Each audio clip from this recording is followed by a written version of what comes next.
Welcome to Brew and Review with Mike and Jake from Orange Cactus Coffee. Join them as they put coffees and brew methods to the test. Thank you so much for joining us for episode 13 of Brew and Review. Today we are putting the Breville Barista Express to the test. And it's not my finest hour. I was a little uncomfortable and a little bit awkward on the machine with the camera in my face, but I think you're going to enjoy it anyways, and hopefully you get something that is informative and entertaining from it. Let's go ahead and play my track. All right, well, let's hear it. Review coffee, review, review coffee, review, review coffee, review, review coffee, review. Hi, welcome to Brew and Review. I'm Jake Goebel with Orange Cactus Coffee. With me, as always, is my coffee partner in crime, the one, the only Michael Cannot Run a Camera Kincaid. Yep. Take two. Here we go. Take two. For those of you listening at home and you can't see, we are now upstairs. We're out of our normal kind of office where we typically do our brew and reviews, out of the dungeon. And we're upstairs in the kitchen and the dining room area at the coffee bar. And we're going to take a look at the Barista Express today. Now, for those of you listening and you don't know, we do have a YouTube channel where you can watch us in addition to listen to us. And that might be a little more beneficial as we're taking a little bit closer look at the Barista Express. But of course, as always, I'm going to be running off at the mouth the entire time, walking you through it, talking you through it so that you don't automatically just have to turn us off, be like, I can't see. I'm just going to turn this off. No, not at all. Not at all. We're going to be left to right and right to left across your radio dial today, giving you a play-by-play on what we're going to do. So to kick us off, we're going to talk a little bit about the Barista Express, the pros, the cons, where we got it, how much we spent, blah, blah, blah, blah, blah, blah. Then we're going to actually pull shots, and then we're going to pull shots and steam milk, and then we're going to sit back down and talk about it again. So this is, of course, the Barista Express. Like I said, it is not probably the most popular barista or espresso machine that Breville makes. I think the dual boiler is a little bit more popular. I think this one's the dual boiler is what it's called. Oh. But it's $1,000 and it does not come with a grinder. But it has a dedicated boiler for the espresso and a dedicated boiler for the steam. Yeah. The Barista Express, what's nice about it is it has a grinder built in. So everything is in one, all in one. You can spend $600 because that's what it's at right now. Amazon Prime, $599.95. You spend $600. You get the espresso, you get the steam, and you get the grinder. And it's all in one machine. And that's very nice. It's very convenient. It's kind of that first entry level, like to good espresso that you can get at home. It's going to be better than like your $100 Krups machine that you get from Walmart or whatever. It's going to be like you can make legit drinks with it. I can't, but you can make legit drinks with it. Well, how long have you had it now? I don't know, a year. It's been a good while. It's been a year and 3 months, maybe not even that long. I think I got it for Christmas. No, 6 months. At least 6. 6 months. 6 to 8. Something like 6 to 8 months. Yeah. Something along those lines. Not a year. Not over. It hasn't been a year yet. We waited. It's been about right? 6 to 8 months. You wanted to wait because you wanted to actually get more comfortable with it before you started speaking about the pros, the cons, what you like. Yes. And so that's what we're going to do today. We're going to demo it. We're going to move the camera around a little bit, and the audio might change, but only because we want to get you in the action. But we're going to try and make it as seamless as possible for you, those of you listening. You just might hear a little difference. Yeah. But we'll get some sound effects. Yeah. Hopefully. And then also, so the pros are the grinders in there. Everything's in, it's all in one. The cons are it has one boiler for espresso, one boiler for, then the same boiler for the steam. To drive both functions. You got it. So that's a little bit of a drawback. But it was either this, actually I really wanted the decent. Yeah. But I was going to drop but now decent is not even doing the DE1. they're only doing the plus, you know, the base model. They say, hey, we can't afford to do that. We upgraded everything and it costs you a little bit more. We just got to stick with it. Yeah. So I'm happy with what I got when I got it. And let's go take a look at why. Okay. You want to start? Yeah. Let's Here we go.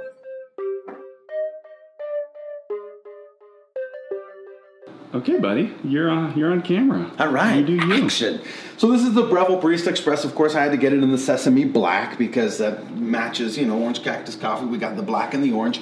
Power switch over here. You've got the grind selector over here where you can make it more coarse or more fine, and you've got your bean hopper up top. The crazy thing about espresso, once you start making that switch to it, is you go through a lot of beans. So I find it challenging to dial in, because right now I'm at a new bean. It's not the best time to be shooting a video, but we're going to do it for you anyways. But you've got the power switch on the front, you've got the grind amount on the front, you've got the filter size, you can go from a single to a double, and then I have not played around with the programming yet, but you can program and customize some of the different shots that you pull out of here, in addition to keeping the standard single and the standard double cut. All right, here we go. So what I do is it comes with, of course, this little portafilter. I can't remember. I think it's a little smaller than a traditional one. I think a typical portafilter is 58 millimeters. I think this one is like 54 millimeters. I think you're right. I could be wrong. Don't quote me on it. I'm not a pro. I'm just a connoisseur at home. So what I'm going to do is I'm going to take this single shot of water here, and I'm going to preheat kind of and rinse this. You can do it either or. I've seen some baristas do this. You can plug it in. You can lock it in. I don't think it really matters as long as you're getting some hot water flowing through there. What I don't like necessarily about locking it is sometimes you get a little bit of residue in there, but that sure is hot. You set it in this little carrier, and then you just push it after you select what you want there. I give it a little shake to settle it down a little bit.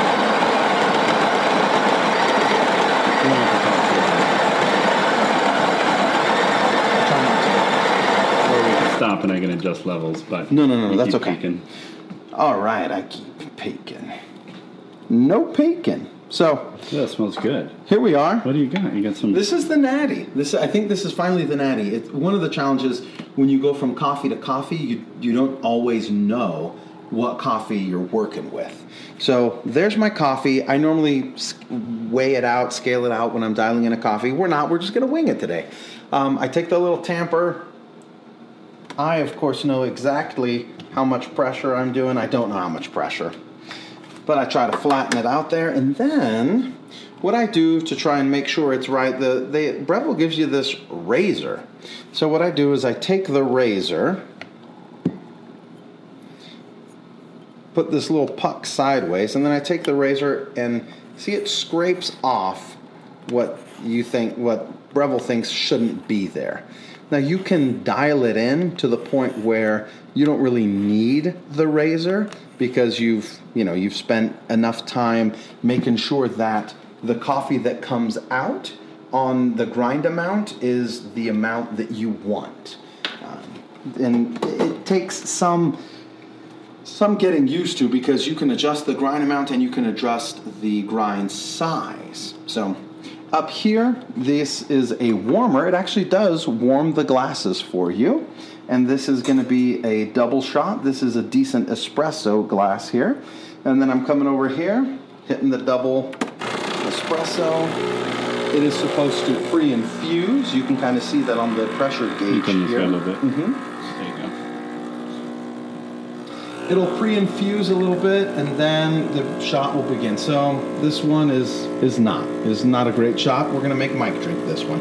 You see how the little lever never gets out of pre-infusion into espresso range. It's a simple way to use the machine that way. So It's nice for feedback, though. It is nice for feedback. It says, hey, this, try again. So I am going to try again. I'm going to take it. I've got my little knock box. I'm going to clean it out.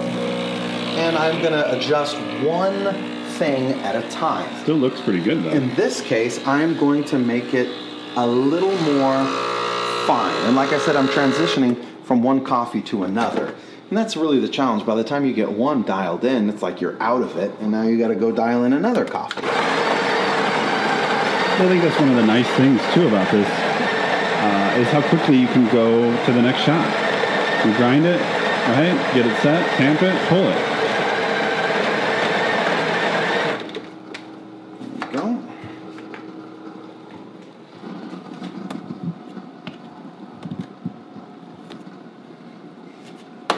So everything's the same except you went a little finer. I went one little nudge finer. That's all I did. That's all I did. Keep all the variables the same, and then, start walking it into where you want it. All right.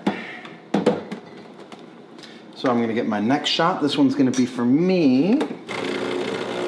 You can also, of course, time it, right? You can start your timer, and when you're dialing in, that's probably ideal. You want to make sure all these variables are on point. Not only, there we go. That's a much better shot.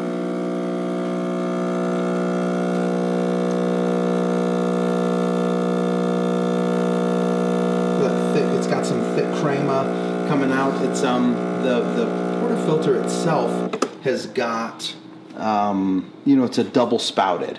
It's dual spouted, but you can use different baskets. So it comes with baskets for you to grind with yourself, a single and a double, and it also comes with baskets if you're going to use pre-ground, a single and a double. So we're going to make one more here to get our cortados going. These are the normally glasses. Jake, tell us a little bit what you normally like as far as ratio and time. What do you? You're trying to get. I like the 3-to-1 ratio, or as close to 3-to-1 ratio as I can get, and a 30-second shot is what I'm looking for. And you can see we're just boogieing right along. There's really no slowdown in the action. You can make multiple drinks back to back to back to back to back to back to back. If you're just making espresso, there's really, it's a great little machine. And you can make a lot of coffee. You go through a lot of coffee. Because, if you can see this hopper's almost empty again now. So, I'm going to have to dial in yet another coffee. Use my little razor. Knock that bit off. Put this guy in here. Now I'm going to split this double to a single on each, of course. That makes sense. If the double is split, it's a single on each. You can hear the little glasses chirping and chingering.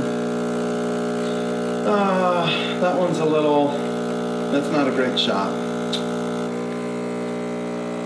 A little quick? Yeah, a little too quick. And, such is life. Such is life. I'm a little disappointed. I'm a little embarrassed, but I'm gonna deal with it. I will give you credit. It is a new coffee. These are probably the first 4 or 5 shots you've been pulling on it. So it takes time. And then not only that, sometimes it just, as it ages, it changes. It's like never ending to some extent. You gotta accept it at some point. It's, you're making it at home. You're making it for you.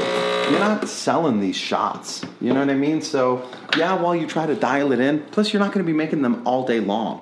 So you make one. If it's a little off, I just drink it anyways. So what I do for the milk, though, is I do weigh the milk before I go to steam it. Now, do you like using whole milk? I use whole milk, yeah. Oh, a little too much there. I'm going to 168. 168 grams. That's 158 there. There we go. That's close enough. It's going to get a little loud here. I turn the steam on. I use a thermometer. I don't use the hand. I'm not pro style with the hand here. You don't want to go subjective? You want to keep it objective in your measurements? I don't trust my own perception of heat. Exactly. So, yeah. Trying to get it. If you want to come on this side, I'll get that. Yeah, just do.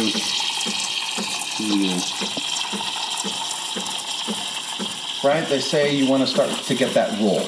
And some people say, so now I've got the little vortex going, and they say, it doesn't matter how deep the nozzle is, as long as you get the little vortex going.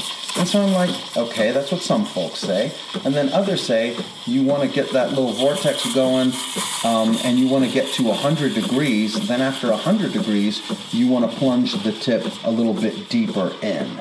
And there's many different pros putting videos on YouTube. That's how many different, variations there are on steaming. So I try to do what Adam tells me to do, our homie from Press. Thank you, Adam. I try to do what Adam tells me to do, and that's to slow down. Also for the cortados, you see I purge it. I'm going to wipe it down here in a second as well. I forgot that happens. So they say you want it to look like paint, as if we typically carry paint around in little jars, in little vessels like this, so we know what paint looks like. I do. So he says, that was terrible. You're welcome. All right. This is a brew and review for the Breville, not Jake's latte skills. Because, truthfully, I've got 0 too. So there we go. There's a little terrible heart. Nice cortados. And there's a little terrible heart. Ooh, it's a half flat white. As long as it tastes good, I'm happy with it. It looks good. So, no, It doesn't. It looks terrible. I made a big old mess. No, the coffee looks good. So that is the Breville Barista Express. We've got some espresso shots that we've pulled. We've made some cortados with bad latte art. You can really make all the drinks that you want with it. I would say if you want to make your life a little easier, get a lot of one coffee. If you have a 5-pound bag, a 3-pound bag, you don't have to dial in a new coffee every time. Yeah. And that way you'll have a little more consistency a little bit longer. So I'm going to go ahead and you gonna try the espresso? I'm going to drink my espresso here. All right, let's give it a go. It's still too hot. Oof. I'm going to let mine cool a little bit more. It's still too hot. Cha cha cha. It comes out pretty hot. What do you think there, Mike? I think you've done a pretty good job, Jake. Thank you. I know you were a little concerned that it might have been too quick. And, could it be better? Maybe. But this is could be. This is not bitter. It's a good sweetness, nice balance. Yeah, thank you. Good acidity. I think it's not hard to get something decent out of the Breville. To get something that's that's drinkable, good, that you enjoy. Drinkable. That's what it comes down to. I mean, right, I think you can pay for better machines. And those better machines will help you be more consistent, maybe dial in a little bit quicker, give you finer adjustments. But you don't have to commit to thousands of dollars to have good espresso at home. Yeah. And make the drinks that you like. I got to tell you, the cortados are really, really good. You liking that? Yeah. Is that a little cooler for you? This heart, buddy, isn't... Yeah, I can see it. See it. You can tell that it's supposed to be an abstract heart, but it's there. It's more like Picasso. It's like a Picasso heart, Yeah. It's not... Impressionism. It's an impression of a heart. Like, that's my impression. If I were to take my heart out and put it on top of your cortado, that's what it would look like. There it is. Yeah, it's more of the bio...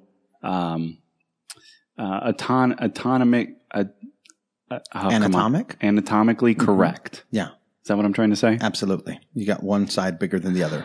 I see the valves. The left ventricle is larger than the right ventricle, or something along those lines there. There you go. Good job on that. Yeah, this is good. I'm enjoying. So, the Breville Express, I could not recommend it more highly. I really enjoy it. I really love it.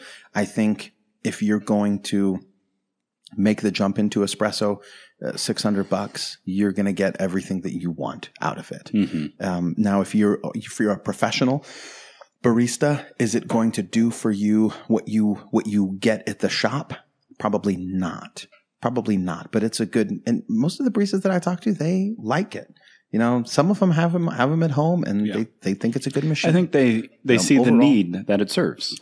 And you're going to be hard-pressed to find a better reviewed machine on Amazon as well. Mm-hmm. I think they've got a lot of reviews, a lot of feedback, and it's positive. So that was one of the things that gave me confidence when I bought it. Yeah. Absolutely. And this cortado is great. Comes with everything you need right out of the box. Right out of the box. Yeah, and you mentioned some of the extra baskets it comes with. There is an outfit in Australia. I can't remember their name. Australia, New Zealand? They take one of these. They cut the bottom off to make it a naked portafilter. Yeah, it's custom made. It's pretty sweet. It's not cheap, but if you... It's like $80 or something. Nah, it's $150. $150. I almost bought it. You almost bought it? Wow. But then I saw, and then there was like $40 shipping or something like that. It was the shipping again. Ain't worth that much. It's the shipping again that does it. Keep the bottoms on. Yeah. I don't care. Keep the bottoms on. I ain't paying that much. Yeah. I think there are other ways to try and, I mean, obviously the naked portafilter looks cool. And then also, right, because you're trying to look for channeling and things like that. Yeah, it gives you some feedback. But you're going to get feedback from the Barista Express, not only on the pressure gauge there, but, you time it, you weigh it. Mm-hmm. You can dial in a good shot even without it. You can dial in good coffee. Yeah, I've enjoyed the coffee. I really like that the grinder's built in. I know it's probably not obviously the best grinder you can buy. There's better ones, but it's dedicated. It's dedicated. All it does is do espresso. Yeah. You just leave it, and it's kind of cool. You could theoretically get different hoppers. Because you can lock it, take the hopper off with the beans in it. Yeah. You might run whatever's, still down in the burrs. Yeah. You can throw a different hopper on or dump it out and then change out the coffee. You're not stuck. If you're like, hey, I want to switch it up. Yeah. You got to dial it in, but you can do it. That's true. That's a good point. Do you find though, let me ask you this question. Yeah. Sticking with the same coffee, right? It does age and you have to make adjustments. But if you're using like our Saguaro from Guatemala, do you find that you can dial that in quicker, when you get, just because you know where to start with that? Does that make any difference that it's the same bean? Maybe it's a new roast, yes, but I can start here. Or does it not matter? What have you found? I think so. I see what I'm saying? Like when I bring in the Kenya, that's my favorite coffee to drink on espresso. Interesting. I'm sorry. Is it the Kenya or the Hondo? Well, you've been enjoying the Kenya, but before that, you really liked the Hondo. I think it was the Hondo. Yeah. And I had that dialed in. Yeah. And then if I switched back, I could switch back to it, the Hondo, very quickly. Just kind of pick up where I left off. It took me like 1 or 2 shots and then get it in. And I will, if I remember, because I've experienced, and I don't know if there's anything to this or if I'm just crazy, but it seems like the African coffees and the South American coffees, like to be in different ranges together. Like if I'm drinking a Hondo, it's easier to dial in the Guatemalan than it is to jump to the Kenyan. Oh. And then if I'm going from Kenyan, it's easier to jump from Kenya to Ethiopia than it is from I see what you're saying. Kenya to Colombia. Yeah, that makes sense. I don't know if there's anything to that or if I'm just crazy. Looking out for the boys. Same origin. I don't know. I'll set you up. Or maybe it is the roast profile that you're using. That could be it as well. There's a lot of factors. Because if we're using a similar roast profile, then maybe that's the determining factor and just happens to be, gives you a little more. The South Americans have a similar roast profile because they're saguaros and then king cups. I don't know. That could be true. And we'd have to one by one eliminate the variables and see. But let me ask you another question then. Yeah. Now knowing what you know and having the time with it, what would you like to see improved or change with the machine? If they say, hey, Jake, we're going to come out with 2.0 of this, what would you like to see? Oh, man. I don't know. Probably. I mean, you mentioned a dual boiler would be nice, but has that really been a big limitation? No, it hasn't. You have to wait a little bit for it to kick over and heat up. Sometimes. Yeah. And sometimes it's not. I can just go right. Like sometimes I'll start steaming and it'll steam for 5 seconds and then stop. And then you hear the boiler kick on and it catches up. Yeah. And then you go. I see. The only thing that I can think of, and I just did it once, is I ran out of water. Like if there could be a light on the front, but it happened to you once and then you never forget. A water indicator. Yeah, because you can see, which probably not on the video so much, but on the back where the reservoir is. Yeah, it's got a water reservoir. You can see the level of the water. Right. But that'd be kind of neat. Not from the front. Yeah. You have to get to the side or to the back in order to see that water reservoir. Yeah, so that's a good And so I point. ran out of water once. If there was a little light indicator on the front, maybe that could be, because it has a clean, if it tells you when it's time to clean it. Oh, it does. And So I'm you dirty. have it shows that this little, it says clean me. There's a little icon and there's a little light and it lights up and it says clean me. And so when that happens, you take out the double portafilter, you put in a single, and inside that single, you put in the little cleaner tablet, and then you run it through. Clean it up. You clean it up. No. I can't think of anything Well, what about that I would do differently with it. a little more finer adjustments with the grinder? Yeah. If they said, hey, what if we give you half steps? It's hard for me to take a look. I mean, I probably wouldn't turn that down because do you ever find a time where you're like, it's 10 and 9, I want to be at 9.5? No, I always think user error. I always think the problem is with me. Yeah. So that could be true. Because you can combat or it could be that a limitation. if you need to go a little finer. Instead of going finer, maybe just use slightly more coffee. You're right. Right? Is that kind of what you do when you're dialing it in? Like, instead of going finer, because I went fine and it was too fine, I'm going to back it off, but I'm going to use a touch more coffee. Right. Or more pressure or something. Yeah, just kind of those lines. adjust one of the other variables that you have control over. Yeah. Yeah. I gotcha. Okay. Well, cool. Well, good. Hopefully that was informative. I think that's, it's not a complete exhaustive review, but for the most part, not by any stretch of the imagination. That should give you an idea of what it means to have one, what you can create with it. Mm-hmm. I've enjoyed coming over. I think you've enjoyed having it. Yeah. It's fun. It's fun to learn. Exactly. I don't feel like I did my best here, now with the pressure. And I put you on the spot a little bit. Put me on the spot and I feel like I failed, but I got to tell you, it's still a lot of fun. I still enjoyed it. To make the mistakes. Absolutely. So you're like, oh, well, that wasn't the best shot. You know what? It was still good. Well, and then you look forward to tomorrow. Yeah. Or the next time. You dial it in, you learn, you keep working with it. So, yeah. I think that's it. That's it. Till next time. Until hopefully you liked it. If you've used it, or if you have a favorite machine for home use that you like that falls kind of in the same category, let us know so we can pass that along and, Yeah. Because I don't. So hopefully you do. All right. Thank you so much for putting up with us through that episode. It was a little bit different. I hope the sound change there when we switched to brewing on the espresso machine itself wasn't too much for you. You can find the show notes at orangecactuscoffee.com/review 13. That is review 13. Thank you so much, and we will catch you next time.